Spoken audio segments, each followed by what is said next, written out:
Hello dear students, welcome to साइजन। इस video के अंदर हम पढ़ने वाले हैं आइसोमेरिज्म के बारे में।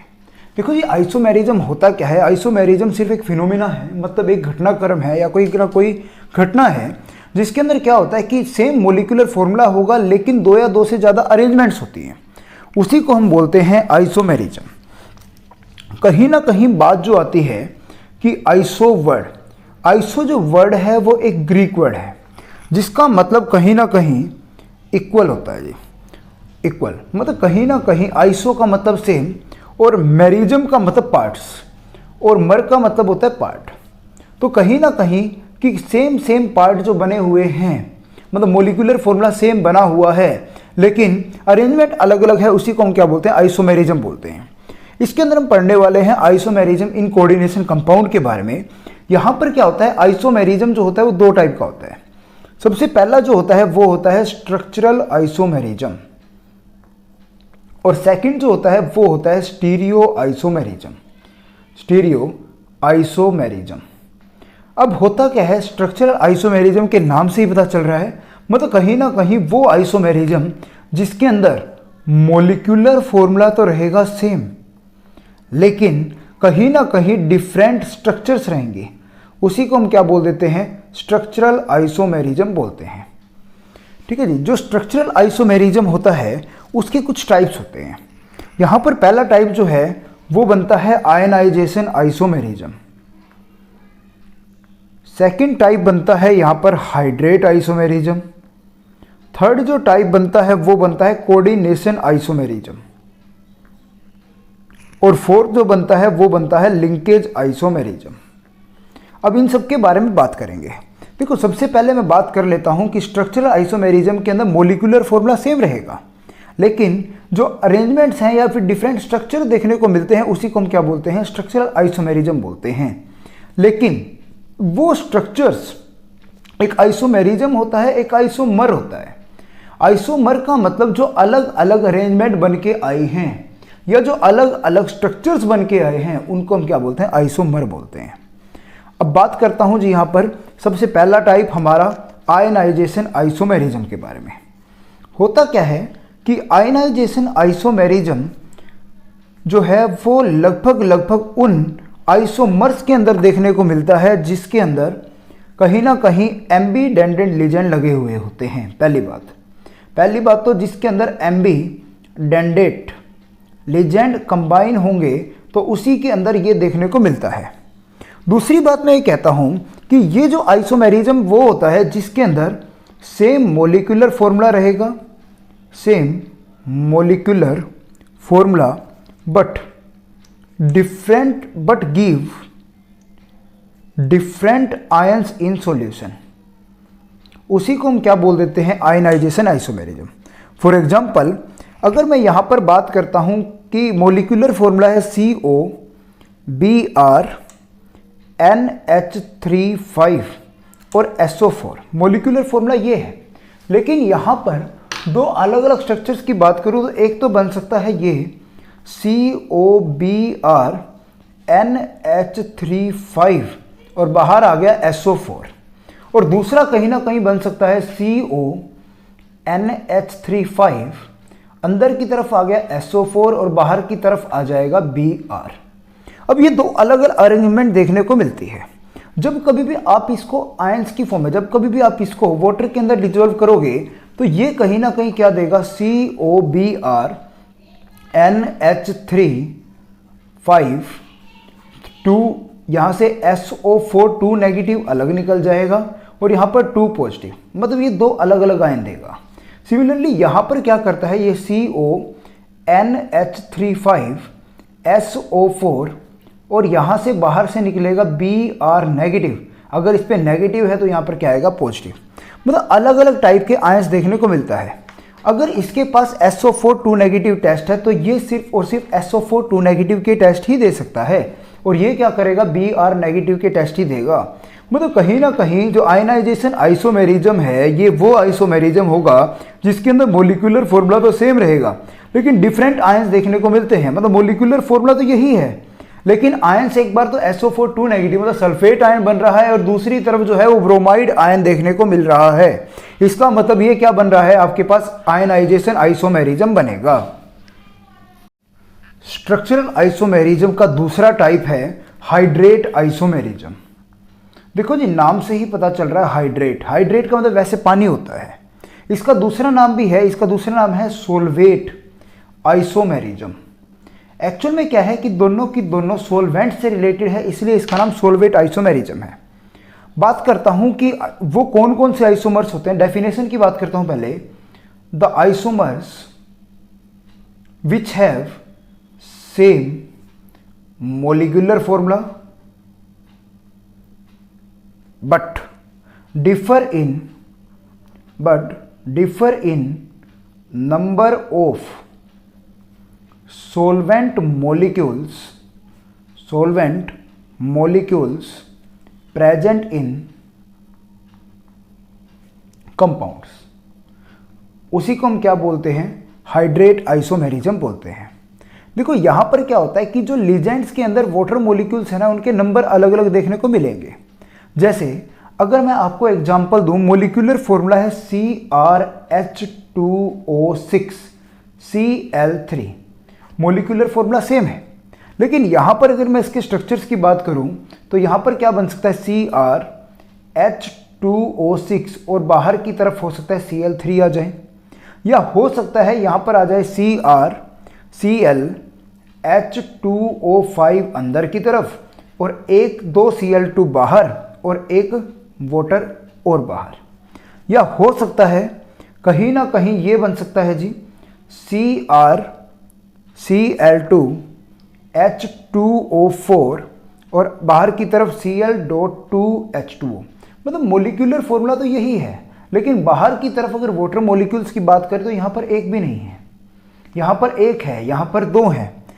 एक्चुअल में क्या है कि यहाँ पर सारा की सारा खेल जो है वो लिजेंड्स का है, कि लिजेंड के तौर पे वाटर मोलिक्यूल यहाँ पर 6 हैं, यहाँ पर 5 है, यहाँ पर 4 हैं। मतलब इस तरीके से अगर कुछ होता है तो वो कहीं ना कहीं क्या होगा, हाइड्रेट आइसोमेरिज्म की तरह बिहेव करता है। तीसरा जो आइसोमेरिज्म है वो है आपके पास coordinate isomerism. Coordinate isomerism, the isomers which have, ठीक है जी, दोज कंपाउंड्स, ये जो स्पेशली देखने को मिलता है ना जी कोऑर्डिनेट आइसोमेरिज्म, ये स्पेशली इसके अंदर क्या होता है कि दोनों की दोनों होते हैं। In this isomerism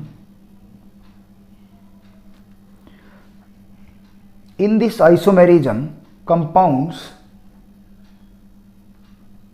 containing both cationic and anionic entities, मतलब ये दोनों की दोनों देखने को मिलेगी, मतलब पॉजिटिव चार्ज वाली भी और नेगेटिव चार्ज वाली भी। और ये दिस टाइप ऑफ आइसोमेरिज्म के अंदर क्या होगा, इंटरचेंज होगा लिजेंड्स का। In this type of isomerism interchange of ligands between cationic and anionic entities of different metal ions present in the complex। देखो इसके अंदर क्या होता है, थोड़े एग्जाम्पल से समझाने की कोशिश करता हूं। देखो इसके अंदर अगर एग्जाम्पल की बात करूं तो यहां पर कोबाल्ट के साथ अमोनिया लगा हुआ है और यहां पर क्रोमियम के साथ Cn लगा हुआ है। देखो यहां पर क्या होता है कि ये दोनों की दोनों कैटायनिक और एनायनिक फॉर्म में है। जो पहले लिखा है वो कैटायन है, बाद में लिखा है वो अनायन है। दूसरी बात यहां पर क्या है कि इंटरचेंज हो रहा है लिजेंड्स का। पहले वाले में कोबाल्ट के साथ NH3 है और क्रोमियम के साथ CN6 है, ये पहला आइसोमर है। और सेकंड आइसोमर के अंदर कोबाल्ट के साथ यहाँ पे CN6, मतलब इंटरचेंज हो गए यहाँ पे, और क्रोमियम के साथ NH3 लगा हुआ है। तो इस टाइप के जो आइसोमर बनते हैं उसी को हम बोलते हैं कोऑर्डिनेशन आइसोमेरिज्म।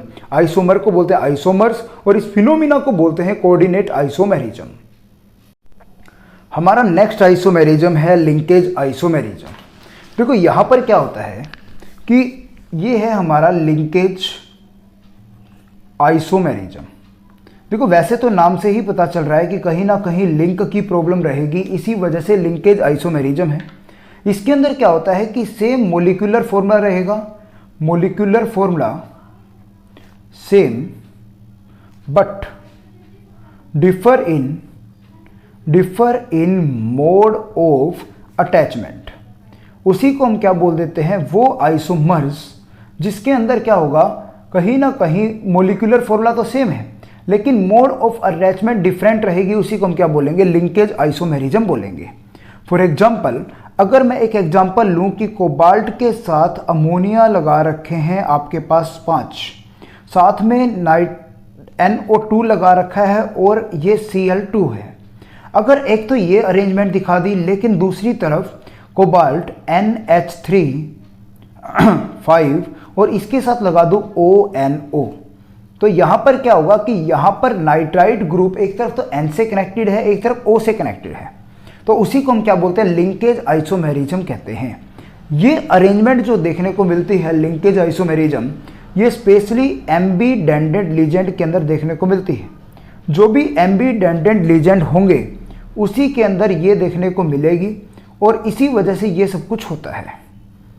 जैसे अगर और एग्जांपल दिखाना चाहें तो एक तरफ CN या NC लगा सकते हैं, या दूसरे एग्जांपल के अंदर SCN या फिर NCS दिखा सकते हैं, और तीसरा एग्जांपल मैंने Na2 वाला जो था वो आपको दिखा दिया है।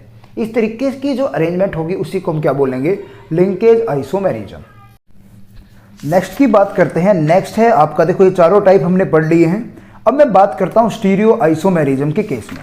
देखो होता क्या है, स्टीरियो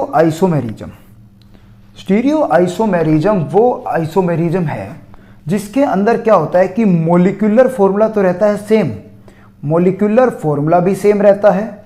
दूसरी बात, यहाँ पर बॉन्ड्स भी सेम रहते हैं, बॉन्ड्स भी सेम रहेंगे, लेकिन फर्क किस चीज़ का रहता है, but differ in special arrangement of atoms. देखो स्पेशल अरेंजमेंट का मतलब अगर आपको समझ में आए तो स्पेशल अरेंजमेंट का मतलब होता है कि इसके अंदर मोड कैसा है, मतलब किस तरीके से वो लिंक है या किस तरीके से 3D रिप्रेजेंटेशन है। स्पेशल अरेंजमेंट मतलब 3D रिप्रेजेंटेशन जो होगी, special arrangement of atoms. For example, अगर मैं इसका एग्जांपल दूं सिंपल सा, जैसे मान लो कि यहाँ पर कोई बीच में एटम है और इस एटम के साथ 4 अलग अलग कंबाइंड है, 1 2 3 4। अब बॉन्ड तो सेम है लेकिन इसकी रोटेशन, कभी इसको ऐसे घुमा दिया, कभी इसको ऐसे, कभी ऐसे, तो ये जो रोटेशन होगी या फिर जो अलग अलग स्पेशल अरेंजमेंट है कभी ऐसे, तो वो सारे के सारे क्या होंगे, वो होता है जी आपके पास स्टीरियो आइसोमेरिज्म। देखो जी क्या होता है यहाँ पे, जो स्टीरियो आइसोमेरिज्म होता है वो भी 2 टाइप का होता है। एक होता है आपके पास ज्योमेट्रिकल आइसोमेरिज्म और दूसरा होता है आपके पास ऑप्टिकल आइसोमेरिज्म। अब इन दोनों के बारे में बात करेंगे आखिरी। देखो होता क्या है कि जो ज्योमेट्रिकल आइसोमेरिज्म है वो कहीं ना कहीं ज्योमेट्री से रिलेटेड है। ज्योमेट्रिकल आइसोमेरिज्म, देखो यहाँ पर आपने पहले भी पढ़ा है एक सिस के बारे में और एक ट्रांस के बारे में। देखो यहाँ पर क्या होता है कि ज्योमेट्रिकल आइसोमेरिज्म जो होगा वो स्पेशली हेट्रोलेप्टिक कॉम्प्लेक्स के अंदर देखने को मिलता है। हेट्रोलेप्टिक कॉम्प्लेक्स के बारे में पहले भी मैंने बताया है कि जिसके अंदर क्या हो, 2 या 2 से ज़्यादा अलग अलग लीजेंड्स होते हैं और वो अलग अलग पोजीशन पे होते हैं सेंट्रल एटम के साथ, तो उसी को हम कहीं ना कहीं ज्योमेट्रिकल आइसोमेरिज्म बोलेंगे। देखो इसके अंदर 2 फॉर्म बनती है, एक सिस फॉर्म बनती है और एक ट्रांसफॉर्म बनती है। देखो सिस फॉर्म तब बनेगी जब कभी भी कोई भी एटम जो होंगे वो एडजेसेंट लगे हुए होंगे एक दूसरे के, और ट्रांसफॉर्म तब बनेगी जब वो दोनों की दोनों आपस में अपोजिट लिंकेज के साथ लगे हुए होंगे। फॉर एग्जाम्पल, अगर मैं बात करता हूं कि कोबाल्ट के साथ में अगर NH3 2 लगे हुए हैं, क्लोरीन भी 2 लगे हुए हैं, तो अगर क्या कर दिया जाए, कोबाल्ट के साथ में NH3 यहाँ लगा दिया, NH3 यहाँ लगा दिया अपोजिट साइड में, सिमिलरली क्लोरीन यहाँ, तो इस टाइप की जो अरेंजमेंट होती है इसको हम ट्रांस आइसोमेरिज्म बोलते हैं। लेकिन अगर कोबाल्ट के साथ में दोनों की दोनों मतलब एडजेसेंट का मतलब साथ में लगा दिए जाएं, ठीक है, तो इस टाइप की जो अरेंजमेंट देखने को मिलती है इसको हम बोलते हैं सिस आइसोमेरिज्म।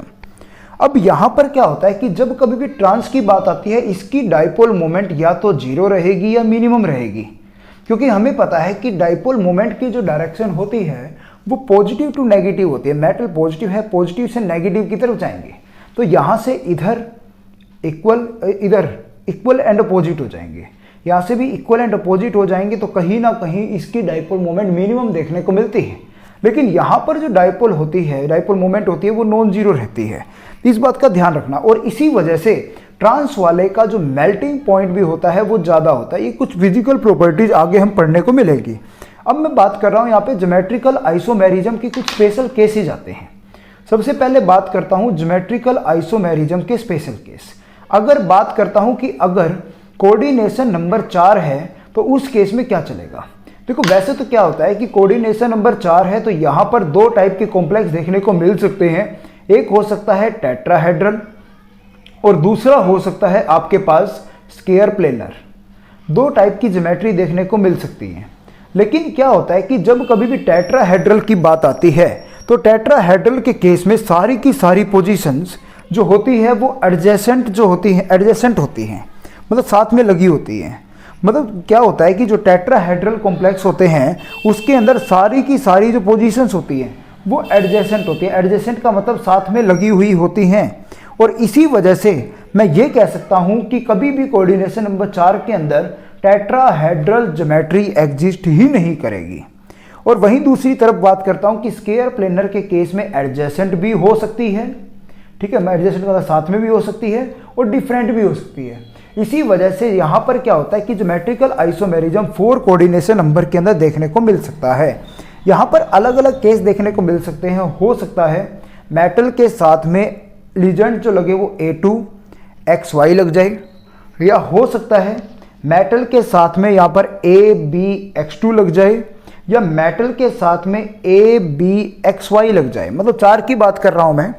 या कुछ केसेस के अंदर अलग अलग भी हो सकते हैं, जैसे M मेटल ABXL, मतलब ये 4 अलग अलग हो सकते हैं। अब मैं बात करूंगा इन सब के बारे में कि कैसे कैसे इनके केस में किस किस के अंदर आइसोमेरिज्म एग्जिस्ट करेगा या नहीं करेगा। देखो जी, यहाँ पर क्या केस देखने को मिल सकते हैं कि हो सकता है यहाँ पर मेटल के साथ जो लिंकेज लगी हुई है, मेटल के साथ जो A2 और B2 मतलब दोनों की दोनों सेम है। फॉर एग्जाम्पल अगर मैं बात करता हूँ कि यहाँ पर देखो सिर्फ केसेस के बारे में बात करेंगे, हो सकता है मेटल है, इसके साथ जो A2 का मतलब ये हो गया कि कहीं ना कहीं यहाँ पर भी A, यहाँ पर भी A, यहाँ पर भी B, यहाँ पर भी B लग जाए तो अपोजिट डायरेक्शन में हो गया, तो इस टाइप के जो कहलाते हैं वो ट्रांस कहलाते हैं। सिमिलरली अगर मेटल के साथ दोनों साइड में सेम लगे हुए हों, इधर भी B इधर भी B, तो इस टाइप के जो कहलाते हैं वो सिस कहलाते हैं। पहला केस तो ये देखने को मिल सकता है। दूसरी बात अगर मैं बात करता हूँ, एक केस हो गया जी हमारा। दूसरा केस अगर बात करूँ तो मेटल के साथ A2XY, मतलब मेटल के साथ A2 M A2XY की दूसरा केस। यहाँ पर क्या होगा कि मेटल है, मेटल के साथ A सेम साइड में लगा दिया, XY सेम साइड में लगा दिया, तो इस टाइप के जो होते हैं वो सिस होते हैं। लेकिन अगर ऐसा कर दिया जाए कि मेटल के साथ A इधर इधर X लगा दो या इधर Y लगा दो, तो इस टाइप के ऑपोजिट डायरेक्शन में अगर एक भी आता है तो वो भी क्या कहलाएगा, ट्रांस कहलाएगा, क्योंकि इसकी डाइपोल मोमेंट भी मिनिमम हो जाएगी। तीसरी बात मैं अगर करूं तो यहाँ पर ABX2, तो ABX2 मतलब X2 क्या हो गया, सेम हो गया। अगर सेम हो गया तो कहीं ना कहीं बिल्कुल सिमिलर यही वाला केस बनेगा। और चौथे केस की बात अगर मैं करता हूँ कि मेटल के साथ ABXY की, तो यहाँ पर क्या हो सकता है, M के साथ ABXY, तो यहाँ पर क्या कर सकते हैं, अलग अलग लीजेंड्स देखने को मिल सकता है। मतलब मेटल के साथ ABXY, तो यहाँ पर क्या करेंगे, बीच में मेटल को लेंगे, यहाँ पर A के ऑपोजिट में आप इधर B को ले लो, इधर XY कर दो। एक सिमिलरली मेटल इधर है, इधर ए को ले लो, इधर ए के ऑपोजिट में एक्स को ले लो।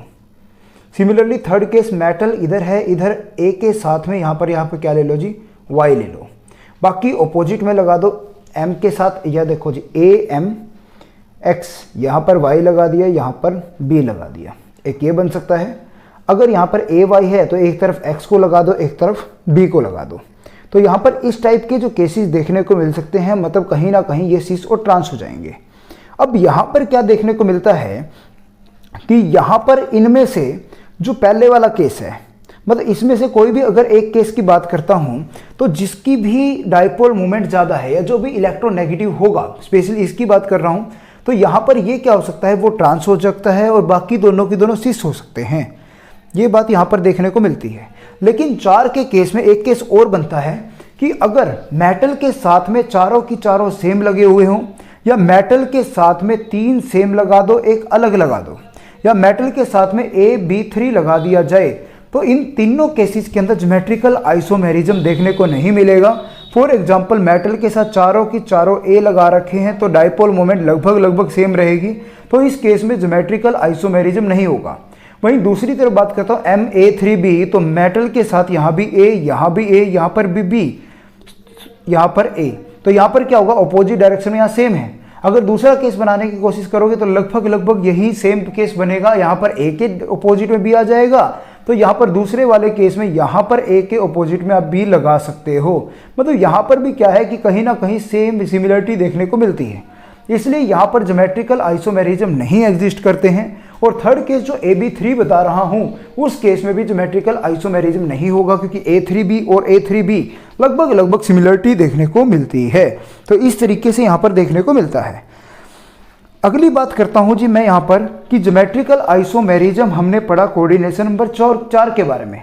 अब मैं बात करूँगा कोऑर्डिनेशन नंबर 6 के बारे में, कैसे कैसे ज्योमेट्रिकल आइसोमेरिज्म एग्जिस्ट करेगा।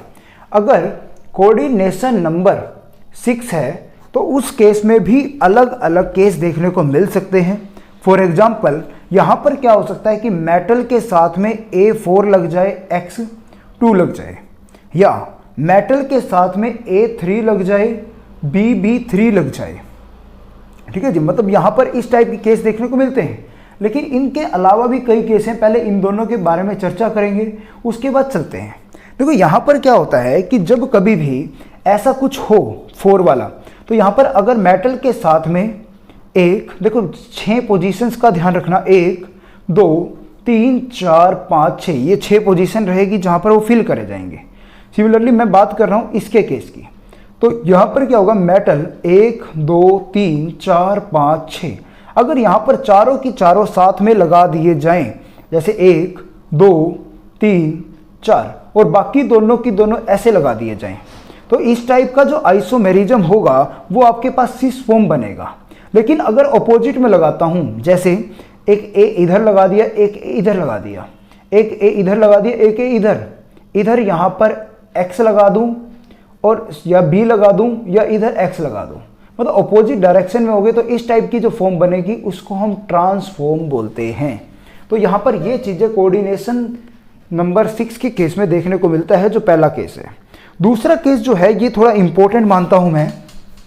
दूसरे केस के अंदर क्या हुआ कि मेटल के साथ अगर A3B3 लगा हुआ है तो यहां पर सिस और ट्रांस का फॉर्म नहीं बनता है।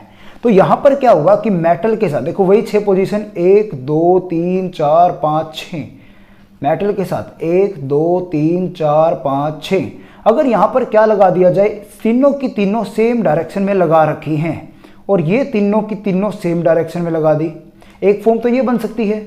या दूसरी फॉर्म में क्या बन सकता है कि अल्टरनेट, मतलब A B A B A B, तो ये 2 फॉर्म बनती है। यहाँ पर क्या होगा, जब तीनों को कंबाइन करेंगे तो एक फेस की तरह बिहेव करते हैं ये, इसलिए इसको हम फेसियल आइसोमर या फिर फैक आइसोमर बोलते हैं, फैक आइसोमर। वहीं दूसरे केस में यहाँ पर अगर सेम की बात करें तो एक और ये एक प्लेन की तरह बिहेव करता है, इसलिए इसको मर आइसोमर बोला जाता है। और मर का मतलब यहाँ पर मेरिडियन से है, मेरिडियन का मतलब कहीं ना कहीं प्लेन से है। तो इस टाइप के आइसोमर आपको ऑक्टाहेड्रल के अंदर जरूर देखने को मिलते हैं। वहीं दूसरी तरफ अगर मैं बात करता हूं कि अगर 6 वाला केस आ ही रहा है तो यहां पर 5 वाला केस भी बन सकता है कि मेटल के साथ ए के अंदर 5 लग जाएं और बी, लेकिन यहां पर इस केस में किसी भी टाइप का ज्योमेट्रिकल आइसोमेरिज्म एग्जिस्ट ही नहीं करेगा। अगली बात करूंगा जी मैं यहां पे कि जब कभी भी बात आती है ऑक्टाहेड्रल कॉम्प्लेक्सेस के केस में, तो ऑक्टाहेड्रल में यहां पर क्या हो सकता है, अगर बाइडेंटेड लीजेंड है, डाइडेंटेड, तो MAA2 और यहां पर X2 का केस भी आ सकता है, या MAA2XY का केस भी आ सकता है, या एक केस ये बन सकता है कि यहां पर मेटल के साथ अलग अलग लग जाएं, जैसे ABCDEF कि 6 की 6 अलग अलग लग सकते हैं। तो इस टाइप के भी हम केस को स्टडी करते हैं। जैसे सबसे पहले मैं बात कर रहा हूं इस टाइप की, देखो मेटल है, मेटल के साथ में क्या रख रखा है, AA2। देखो मैं पोजीशन की वही बात करूंगा, 1 2 3 4 5 6, मेटल की 1 2 3 4 5 6। अगर क्या हो रहा है यहाँ पर AA2, मतलब यहाँ पर डाइडेंटेड लीजेंड है, तो AA को इन दोनों के साथ कंबाइन करो, एक इसके एक इसके, सिमिलरली एक इसके एक इसके, और यहाँ पर X2 का मतलब ये हो गया। तो अगर इस टाइप का अपोजिट डायरेक्शन में मिल रहा है तो इसको हम ट्रांस बोल देंगे। लेकिन वहीं दूसरी तरफ अगर मैं क्या कर दूं, इनके साथ इस तरीके से कंबाइन कर दूं कि AA यहाँ लगा दिया इन दोनों के साथ, या AA इन दोनों के साथ ऐसे लगा दिया ऐसे, तो यहाँ पर अगर मैं XX लगा देता हूँ तो इनकी कहीं ना कहीं ये कौन सी फॉर्म बन जाएगी, सिस फॉर्म बन जाती है। और ऐसे ऐसे केस आपको देखने को मिलते हैं COEN2Cl2 की फॉर्म में, या फिर COOX2Cl2 की फॉर्म में अलग अलग केस देखने को मिलते हैं। लास्ट केस की बात करता हूँ यहाँ पर कि यहाँ पर क्या है कि जो ऑक्टाहेड्रल कॉम्प्लेक्सेस हैं उसके अंदर सारे के सारे अगर अलग अलग हों, तो यहाँ पर इस केस में क्या होगा कि मेटल के साथ में एक बार A के ऑपोजिट में क्या लगा दिया B, फिर A के ऑपोजिट में C के A के ऑपोजिट में C, ऐसे करते करते अलग अलग फॉर्म देखने को मिलती हैं, जिसके अंदर बहुत सारे सिस भी देखने को मिलते हैं, बहुत सारे ट्रांस भी देखने को मिलते हैं। अप्रोक्सी 15 डिफरेंट टाइप के आइसोमर देखने को मिलते हैं, लेकिन यहाँ पर हम ज़्यादा को स्टडी नहीं करेंगे, ठीक है। सिर्फ इतनी ही बात हम यहाँ पे छोड़ देते हैं कि लगभग यहाँ पर इस टाइप के भी आइसोमर ज्योमेट्रिकल हो सकते हैं। लास्ट केस की बात करूंगा मैं यहाँ पे कि एक हमारे पास होता है स्टीरियो आइसोमेरिज्म। स्टीरियो आइसोमेरिज्म के अंदर दो केस थे, एक ज्योमेट्रिकल था, एक ऑप्टिकल था।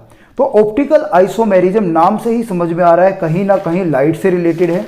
तो लाइट से जो रिलेटेड है उसके बारे में हमने बात करनी है। बात करते हैं यहाँ पर ऑप्टिकल आइसोमेरिज्म के बारे में। तो ऑप्टिकल आइसोमेरिज्म कहीं ना कहीं लाइट से रिलेटेड है, और मैं लाइट के बारे में सबसे पहले डिस्कस करता हूँ यहाँ पर कि लाइट होती क्या चीज़ है या कितनी टाइप की लाइट होती है। देखो जी, लास्ट में बात करूँगा ऑप्टिकल आइसोमेरिज्म के बारे में। यहाँ पर क्या होता है कि हमें क्या पता है कि एक होती है ऑर्डिनरी लाइट। ऑर्डिनरी लाइट का मतलब क्या होता है, वो लाइट जिसकी वाइब्रेशन हर एक डायरेक्शन के अंदर होती है, उसी को हम क्या बोलते हैं, ऑर्डिनरी लाइट बोलते हैं। Ordinary light. जब कभी भी क्या होता है, ऑर्डिनरी लाइट को किसी निकोल प्रिज्म से निकाला जाता है, तो ये क्या करेगा, एक पार्टिकुलर डायरेक्शन में ही अपने वाइब्रेशंस को रखेगा और बाकी सारे की सारे वाइब्रेशंस को ब्लॉक कर देगा। या तो वो डायरेक्शन ये रहेगी, या वो डायरेक्शन ये रह सकती है, या फिर वो डायरेक्शन ये रह सकती है। तो एक ही प्लेन में रहती है, इसलिए इसको बोलते हैं हम प्लेन पोलराइज लाइट। और ये प्लेन पोलराइज लाइट को जब किसी सॉल्यूशन में से निकालते हैं, तो उस सॉल्यूशन के अंदर कोई लिक्विड कंटेनर है, उसके अंदर जब कोई सॉल्यूशन को डालेंगे तो सॉल्यूशन क्या करेगा, इस लाइट को या तो राइट में रोटेट कर देगा या फिर लेफ्ट में रोटेट कर देगा। तो जो इस लाइट को रोटेट कर रहा है वही ऑप्टिकल आइसोमेरिज्म कहलाएगा। एक्चुअल में क्या है कि आइसोमर कौन है, वो कंपाउंड जो इसके अंदर इन्वॉल्व है, उसी को हम क्या बोलते हैं, ऑप्टिकल एक्टिव आइसोमर। अब होता क्या है, दो टाइप के होते हैं, एक होता है जो राइट में रोटेट करेगा, एक होगा जो लेफ्ट में। जो राइट में रोटेट करता है उसको हम बोलते हैं डेक्स्ट्रो रोटेटरी, और जो लेफ्ट में रोटेट करता है उसको हम बोलते हैं लेवो रोटेटरी। नाम से ही समझ में आ रहा है LL, तो लेवो लेफ्ट। इस तरीके से हम बात कर सकते हैं। एक्चुअल में क्या होता है कि जो ये ऑप्टिकल एक्टिव आइसोमर्स हैं, इनका जो मेन रीजन है वो है इनकी कहीं ना कहीं एसिमेट्री। या मैं कह सकता हूं कि ये जो ऑप्टिकल आइसोमेरिज्म होंगे ये क्या होते हैं, नॉन सुपर इम्पोजेबल होते हैं। नॉन सुपर इम्पोजेबल का मतलब क्या होता है कि जैसे अगर मैं अपने हाथों की बात करूं तो हाथ एक दूसरे के ऊपर आ गए ऐसे, मतलब हाथ अगर एक दूसरे के ऊपर आ रहे हैं प्रॉपर उसी ढंग से जैसे ये है तो वो सुपर इम्पोजेबल है।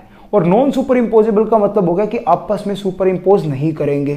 तो यहाँ पर क्या होता है, नॉन सुपर इम्पोजेबल होते हैं, मतलब अगर कोई कंपाउंड अगर इस तरीके से लगा हुआ है, यहाँ ए है, ये बी है, ये सी है, ये डी है, और इसकी मिरर इमेज की बात करूँ तो यहाँ पर मेटल, तो यहाँ पर मिरर ये कंपाउंड इधर आ जाएगा, ए बी या डी या सी, तो इसके इधर लेके आऊँगा तो प्रॉपर सुपर इम्पोज नहीं करेंगे।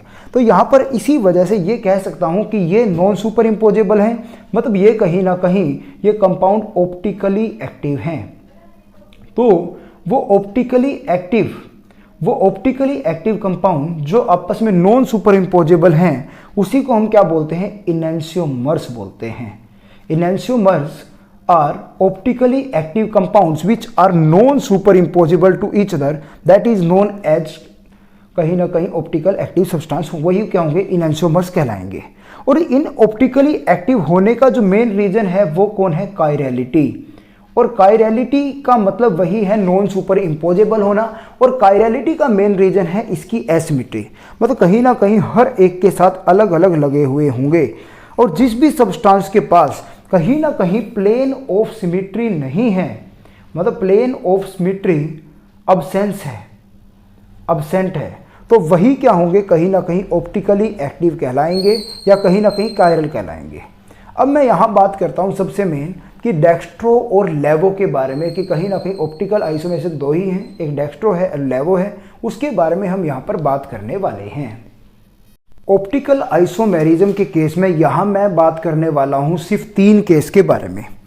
पहला केस है मेटल के साथ डाइडेंटेड लीजन लगे हुए हैं 3, एक ये वाला केस है। दूसरा केस यहाँ पे मैं बात कर रहा हूँ कि मेटल के साथ 2 तो लग गए हैं डाइडेंटेड लीजन और 2 हो गए मोनोडेंटेड लीजन। और तीसरे केस के बारे में बात करने वाला हूँ कि यहाँ पर मेटल के साथ में अगर लगा हुआ है एक डाइडेंटेड लीजन और बाकी के मोनोडेंटेड लीजन लगे हुए हैं। मतलब मैं यहाँ मेन जो बात करने वाला हूँ वो कोऑर्डिनेशन नंबर 6 के बारे में बात करने वाला हूँ। एक्चुअल में क्या होता है कि यहाँ पर जो ऑप्टिकल आइसोमेरिज्म है वो सिर्फ 6 के केस में ही देखने को मिलता है, इसलिए यहाँ पे इसके बारे में बात करूँगा। सबसे पहले बात करता हूँ, देखो 6 के केस में मैंने हमेशा से एक बात करी है कि यहाँ पर केस क्या बनेगा, मेटल है, इसकी अगर बॉन्डिंग की बात करूँ तो 6 ही यहाँ पर बॉन्ड दिखाने, 1 2 3 4 5 6। यहाँ पर क्या हो सकता है कि अगर यहाँ पर क्या लग जाए कि देखो AA3 के केस में यहाँ पर एक यहाँ लग सकता है 1, दूसरा यहाँ लग सकता है 2 और तीसरा यहाँ लग सकता है 3। देखो होता तो क्या है, वैसे तो इसके अपोजिट, देखो हमेशा जब कभी भी बात आती है कि कहीं ना कहीं सीन आ रहा है ऑप्टिकल आइसोमेरिज्म का, तो लगभग हमें देखने को मिलेगा सिर्फ और सिर्फ सिस की फॉर्म में। तो यहाँ पर ये अपोजिट हो गए। और अगर मैं इसी की मिरर इमेज बना देता हूँ तो यहाँ पर क्या होता है, मेटल यहाँ पर 1 2 3 4 5 6, इसकी मिरर इमेज के अंदर क्या होगा कि यहाँ पर तो आ जाएगा AA, ओके, यहाँ पर ऑपोजिट डायरेक्शन यहाँ पर आ जाएगा AA और यहाँ पर भी क्या आ जाएगा AA। इस तरीके से केस देखने को मिलता है। इसमें से क्या होता है कि राइट साइड में झुकाव, अगर राइट साइड में अगर हैवी हैं तो कहीं ना कहीं मैं बोल सकता हूँ इसको डेक्स्ट्रो है या लेवो है, तो इसमें कंफ्यूज होने की ज़्यादा जरूरत है नहीं। इस केस में अगर यहाँ पर एग्जाम्पल देखने को मिलते हैं कोबाल्ट OX3, ठीक है जी, और यहाँ पर कई बार चार्ज लगा दिया जाता है 3 पॉजिटिव। तो अगर जैसे मान लो इसके ऊपर भी यहाँ पर पॉजिटिव चार्ज होता तो आप इधर ब्रैकेट लगा के उसके ऊपर पॉजिटिव चार्ज लगा सकते थे। तो इस तरीके से केस आप बना सकते हो। दूसरा केस बनता है यहाँ पर MAA2X2, मतलब अगर ऐसा हो जाए, या इस केस में आप क्या MAA2X2, या आपके पास यहाँ पर MAA2X2 की जगह XY भी लिख सकते हो, कोई फ़र्क नहीं पड़ता कुछ खास। सीन क्या है यहाँ पर भी कि यहाँ पर 2 केस देखने को मिलते हैं कि मेटल बीच में है। सबसे पहले बॉन्डिंग की बात, 1 2 3 4 5 6, ठीक है जी, M 1 2 3 4 5 6। यहाँ पर क्या देखने को मिलता है कि अगर यहाँ पर ये सीन बन सकता है AA2 है तो एक AA यहाँ पर, एक AA यहाँ पे। अगर ऐसा बनाता हूँ तो वो ट्रांसफॉर्म बनती है, और ट्रांसफॉर्म जो होती है उसके कभी भी वो ऑप्टिकल आइसोमेरिज्म नहीं देता है, क्योंकि कहीं ना कहीं वो मिरर इमेज बन जाती है। इसी वजह से यहाँ पर हमेशा सिस वाली फॉर्म बनाएंगे। ये फॉर्म क्या बन सकती है कि यहाँ पर लगा देता हूँ जी मैं AA, एक AA यहाँ लगा दिया है, एक AA यहाँ लगा सकता हूँ, और यहाँ पर एक X यहाँ, एक X यहाँ। अगर मैं इसी की मिरर इमेज की बात करूँ तो यहाँ पर क्या होगा कि इधर X था तो इधर ही X है, ये X इधर है तो ये यहाँ आ जाएगा। सिमिलरली ये वाली चीज़ यहाँ देखने को मिलेगी, मतलब यहाँ पर AA आ जाएगा ऐसे, और ये वाली चीज़ यहाँ हो जाएगी तो यहाँ पर हो जाएगा ये AA। इस टाइप से जो आइसोमर बनता है ये भी क्या बन गया आपके पास ऑप्टिकल आइसोमेरिज्म बन सकता है। एक्चुअल में क्या है, ये सिस है, तो सिस के ही कहीं ना कहीं ऑप्टिकल आइसोमेरिज्म देखने को मिलेंगे। अगर आपके पास यहाँ पर ये डेक्स्ट्रो है, ठीक है जी, तो यहाँ पर ये क्या होगा, लेवो होगा। तो कंफ्यूज होने की जरूरत नहीं है, इधर मास ज़्यादा है तो राइट में रोटेट करेगा तो डेक्स्ट्रो का केस दिखा सकते हो।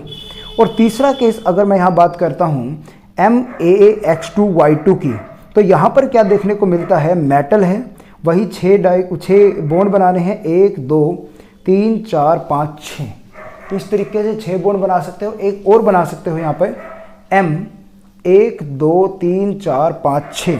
तो यहाँ पर क्या होगा, अगर AA है, AA को मैं कहीं भी दिखा सकता हूँ, मान लो यहाँ दिखा दिया, और यहाँ पर क्या कर दूँ कि अपोजिट साइड में नहीं दिखाना है, क्योंकि ट्रांस के केस में ये नहीं होगा। तो यहाँ पर दोनों को इस तरीके से लगा सकता हूँ, एक NH3 यहाँ, एक NH3 यहाँ, एक क्लोरीन यहाँ, एक क्लोरीन यहाँ, तो एक तो ये बन सकता है। और दूसरे केस में क्या होगा कि यहाँ पर इसी की मिरर इमेज अगर मैं बनाता हूँ तो यहाँ पर क्या होगा, NH3 यहाँ लगा हुआ था वो यहाँ आ जाएगा, यहाँ पर आ जाएगा, यहाँ पर AA इधर है तो यहाँ पर AA आ जाएगा, और यहाँ क्लोरीन है तो नीचे क्लोरीन, इधर क्लोरीन, तो मिरर इमेज हो गए इधर। तो यहाँ पर भी वही सेम केस बन सकता है कि ये डेक्स्ट्रो है तो ये क्या हो जाएगा, लेवो हो जाएगा। इस तरीके से यहाँ पर ऑप्टिकल आइसोमेरिज्म देखने को मिलते हैं। ज़्यादातर यहाँ से ऑप्टिकल आइसोमेरिज्म के ये नॉर्मल से केस हैं जो देखने को आपको मिलेंगे।